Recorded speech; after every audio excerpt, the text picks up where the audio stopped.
გლობალიზაცია, ეროვნული იდეოლოგია და თანამედროვეობა. მამულიშვილთა საგვარეულო კავშირმა ახალგაზრდებთან ამ თემაზე შეხვედრა გამართა. ნიაზ ბოლქვაძე სტუდენტებს გლობალიზაციის დადებით და უარყოფით მხარეებზე ესაუბრა და დამკვიდრებული თუ შესაძლო უარყოფითი გავლენისგან დამცავი მექანიზმები გააცნო.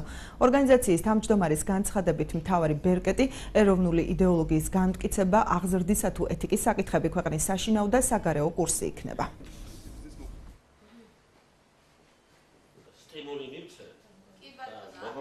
თემა არის დამცავი მექანიზმის მთავარი ფორმა გლობალიზაციისაგან მოსალოდნელ ანუ არსებულ უარყოფით მხარეებზე.